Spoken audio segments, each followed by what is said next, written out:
আমাদেরকে একটু বিস্তারিত বলেন যে কি হয়েছে, এবং আপনি দেখলাম যে আপনার কাছে কিছু কাগজপত্র আছে, সেটা একটু সেগুলো একটু আমাদেরকে দেখান।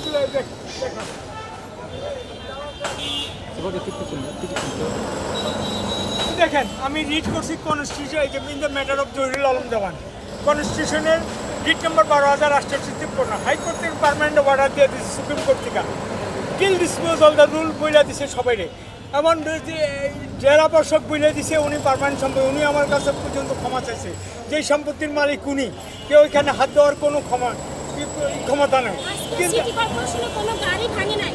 আজকে গুন্ডা পান্ডারা হামার দিয়ে আমাদের মালামাল ওয়াল ভেঙে মালামাল সব লুট করে আমার একটা বেকার মেশিন ছিল 10 লক্ষ টাকা, এই যে আমার বেকার। এখানে মূলত কি ছিল? আমার বাড়ি গড় ছিল। আজকে কোন গুন্ডা পান্ডারা, এই গুন্ডা পান্ডা কারা, এই গুন্ডা পান্ডা কারা, এদের এত শক্তি পুলিশের সামনে কিভাবে ভাঙবে? আমার কথা হলো পুলিশ ছিল এখানের মধ্যে। আচ্ছা, আপনি কাগজপত্র দেখাইছিলেন? হ্যাঁ, দেখাইছি।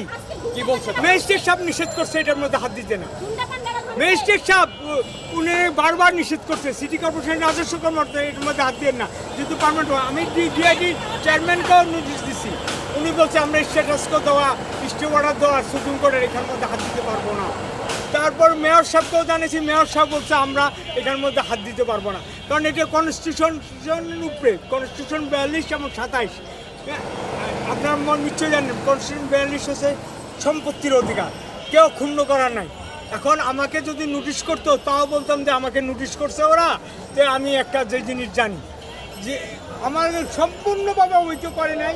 আমার বাড়ি লুটপাট ডাকাতি করে সব ফ্রিজ টিভি যা ছিল সব নিয়ে গেছে, এবং পুলিশকে বারবার জানাইলাম, ওরা পুলিশকে কন্ট্যাক্ট করছে আমাকে, আমার ওয়াইফকে, আমার মোবাইল নিয়ে গেছে। ওই যে ভিডিওটা আছে দেখেন, আমার দিয়া ভাঙছে যে আজকে গুন্ডা বাহিনী, দেখেন মালামাল লুট করছে, সব ভিডিও আছে আমার এখানে।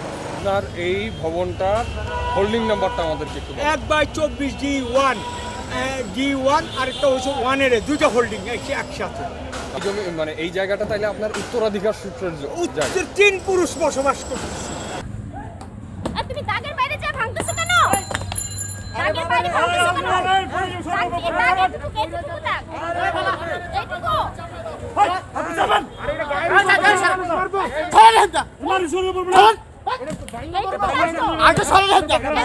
সরকারি জায়গা, আপনি কে সরকারি জায়গা? কে সরকারি জায়গা? হ্যাঁ, আমার কাগজ আছে। কে সরকারি জায়গা? ওই কাগজ তো মেয়রের কাছে। কেন ম্যাজিস্ট্রেট না করছে না? আপনারা কেন শুনতেছেন না? কিভাবে লুটপাট করছে, কিভাবে সাইনবোর্ডগুলো খুলে নিছে। আমার এখানে 1 লক্ষ টাকা শুধু সাইনবোর্ডও দেওয়া ছিল, ইট ছিল 10,000, সব নিয়ে গেছে। আমার এটা 110 বছরের বাড়ি। আজকে কেন কিভাবে তারা এইটার মধ্যে হাত দিল? আমার কথা হয়েছে আইনের বাইরে আমি না, কিন্তু কাউন্সিলর কেন আমাকে মা বাপ তুলে গালিগালাজ করবো? কাউন্সিলর সে কিভাবে আমাকে মা বাপ তুলে গালিগালি তার গুন্ডা বাহিনীতে মারলো এখানের মধ্যে? আমার কথা হচ্ছে কাউন্সিলরের কি এটা তার জায়গা?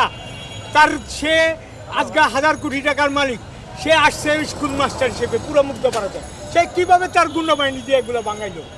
সে এই যে সবগুলোর নামে ওয়ারেন্ট আছে জাল দলিল তৈরি করার, এমন কিছুদিন আগে তারা জামিনও নিছে। এই অটো বাবু অটো চালায়, প্লাবন মাদক ব্যবসা করে, মোশারফ মদের ব্যবসা করে, এরা এসে কীভাবে হামার দেওয়া ভাঙে এদের বাহিনী নিয়ে? আমার মালামাল লুটের ভিডিও আছে, বিভিন্ন ভিডিও আছে, দফায় দফায় আমাকে রাস্তার সাথে। আমি আজকে থাকবো কোথায়? আমি কোথায় ঘুমাবো? আমি কোন জায়গায় থাকবো? আমার এইগুলো যে নিয়ে গেল, আমার তো সম্পদ আমার, তারা কি কেন নিল? এখন আপনি কোনো পদক্ষেপ নিচ্ছেন কিনা, বা আমি তো যেহেতু হাইকোর্ট ভায়োলেট করছে, হাইকোর্ট ভায়োলেট করা হয়েছে, সুপ্রিম কোর্ট ভায়োলেট করছে, আইনের বাইরে আমি না, কাউন্সিলরও না, মেয়রও না। আমার সম্পত্তি লুট করা মেয়র বলে নাই।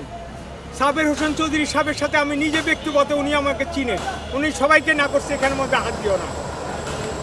তারপরও কেন আমার এই ডাকাতিগুলো করলো? আমার পরবর্তীতে আমি এখন কোর্ট কন্ডেম করা ছাড়া, পর্ষণের ব্যক্তিদের বিরুদ্ধে ছাড়া, কেন থানা আমাকে প্রোটেকশন দিল না?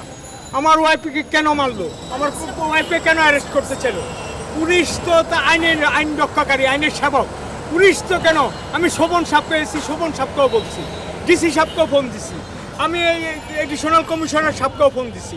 এখন ওনারা থানাকে বারবার বলছে ওনাকে প্রোটেকশন দাও, কেন ওই থানা প্রোটেকশন দিল না? আমার কথা হলো সেটা, এই ওরা তো সিরাজের গোলাম না, কাউন্সিলর সিরাজ একজন মেট্রিক পাস, সে এখানে স্কুল মাস্টার, সে আমার বাড়ি কেন ডাকাতি করবে? আমার কথা হলো সেটা, এখানে তো অর্ডার লাগানো আছে 10টা আইনের, সে আইনের, সে তাকে কাউন্সিলর, এই এলাকার জনপ্রতিনিধি, এমপি সাহেবই আওয়ামী লীগের এমপি, উনি এই এলাকার প্রতিনিধি, ওনারা আমাদের রক্ষক, ওনারা তো বক্ষক হলে চলবে না।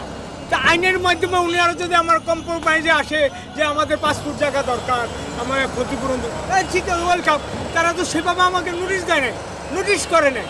কিন্তু এইখানে ম্যাজিস্ট্রেটের সামনে সিরাজুল ইসলাম কীভাবে বলে আমার হাইকোর্টে সুপ্রিম কোর্টে পার্মানেন্ট অর্ডার, আজীবন অর্ডার দেওয়া আছে, টিল ডিসপোজাল দ্য রুল, সেখানের মধ্যে সিরাজুল ইসলাম কীভাবে বলে যে এর যে সম্পত্তির মালিক না, এই যে ঘেরাও দিছে, অমুক করছে তমুক করছে, এই জন্য কি উনি ডাকাতি করবে এখানে? ওনার গুন্ডা বাহিনী আনতে পারে? আইন শৃঙ্খলা বাহিনী কী করলো আমার প্রশ্নটা হলো এখানে। আর ম্যাজিস্ট্রেট বারবার না করছে এখানের মধ্যে হাত দিতে না, এই গাড়ি কীভাবে এই জায়গা আসলো, আর হামার দিয়ে কেন এই গুন্ডা বাহিনী এভাবে মালামাল লুটপাট করলো? আমার কথা হচ্ছে আইনের অধিকার সবার আছে, সিটিজেন চার্টার মানতে হবে। আমার প্রধানমন্ত্রী বলছে আইন শৃঙ্খলা রক্ষা করতে, এরা আওয়ামী লীগের নাম করে, আমি প্রধানমন্ত্রীর কাছে আবেদন, এরা দেশে ধ্বংস করতেছে, আওয়ামী লীগের বদনাম করতেছে, এরা আওয়ামী লীগের কলঙ্ক, এরা আওয়ামী লীগের কলঙ্ক, এবং এরা বাড়ি ডাকাতি এখন এই দেশে এই এলাকার যত ভূমিদস্যু আছে সব এই কাউন্সিলরের মাধ্যমে করতেছে, আওয়ামী লীগের বদনাম হতেছে। একটা সুষ্ঠু পরিকল্পনা করা, আর এইভাবে হামার দিয়া গাড়ি, হামার দিয়া কেন গুন্ডা বাহিনী দিয়া ডাকাতি করবে? আমার কথা হইলে এলো খবরের কাগজ, নিখাত, নির্ভীক, নিরপেক্ষ।